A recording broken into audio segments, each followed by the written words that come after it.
میں اکثر اپنے شاگردوں کو یہ علم کی اہمیت سمجھانے کے لیے یہ ضرور کہانی سناتا ہوں. آپ کو بھی سنا دوں. آپ نے پہلے سنی ہے کہ جنت میں لڑائی ہوگی. کس کس میں؟ مرزا غالب میں اور مصطفیٰ کھر میں. دونوں ارواح تھی. ٹھیک ہے. اب مرزا صاحب کہیں بیٹھے ہوئے تھے, وہ علمی باتیں کر رہے تھے. مصطفیٰ کھر نے کہا تم وہاں کیا کر کے آئے ہو؟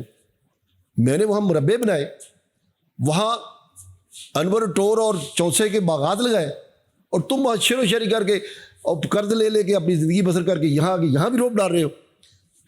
تو یہ جھگڑا زیادہ بڑا تو فرشتوں کے ذریعے مالک کائنات کو خبر ہوئی کہ یہ وہاں تو لڑائی ہو رہی ہے تو جنت میں.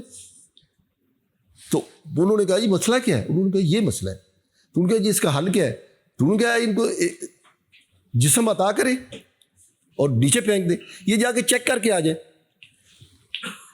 تو اللہ میاں نے ان دونوں بندوں کو دوبارہ زمین پہ بھیج دیا مخصوص طاقتیں دے کر. تو رستے میں ہی مصطفیٰ کھر نے کہا کہ یار اس طرح کرتے ہیں, پہلے ہم نا ناروال چلتے ہیں, وہاں میں نے مینگو بڑے خوبصورت لگائے تھے, اب وہ پھل ہے, چونسے کا موسم ہے, تو وہ پہلے ہم کچھ کھا پی لیں پھر آگے چلیں گے.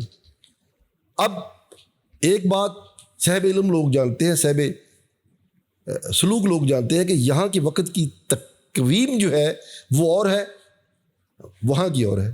یہاں کی ایک صدی وہاں کے ایک دن اور ایک اس کے برابر ہے.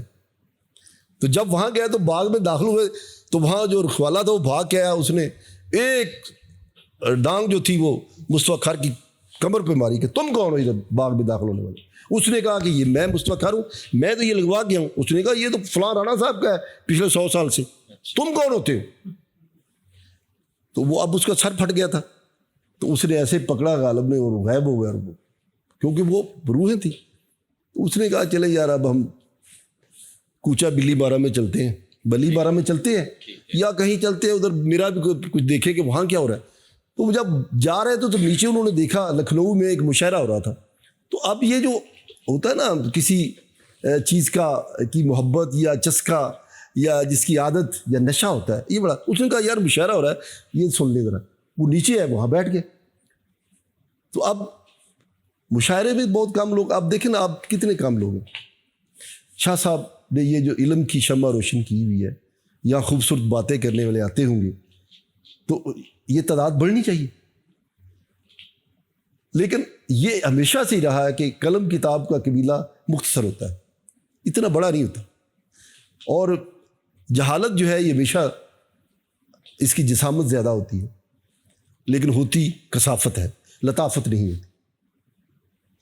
لطافت کا تعلق علم سے ہے, کتاب سے ہے, اور کثافت کا تعلق جہالت سے. تو وہ جب نیچے اترے تو وہ آپ پوچھ لیتے ہیں, وہ جو نقیب محفل نے پوچھا کہ آپ بھی, اب حلیہ بھی ایسا ہی تھا کہ آپ بھی کچھ, تو غالب نے کہا جی میں سناتا ہوں کچھ. تو شمع جو تھی اس کے سامنے غالب کے سامنے آ گئی. اس نے پہلا شعر پڑھا کہ ابن مریم ہوا کرے کوئی, میرے دکھ کی دوا کرے کوئی. تو وہ نقیب محفل کہتا ہے یار شرم کرو, یہ تو مرزا غالب کا شعر ہے. تو اسی وقت فیصلہ ہو گیا کہ نالج, علم, کتاب کی طاقت میں کیا ہے؟ ہمیشگی ہے, امر ہے, لفظ امر ہے, مال امر نہیں ہے. یہ جو کام آپ کر رہے ہیں یہ امر ہے.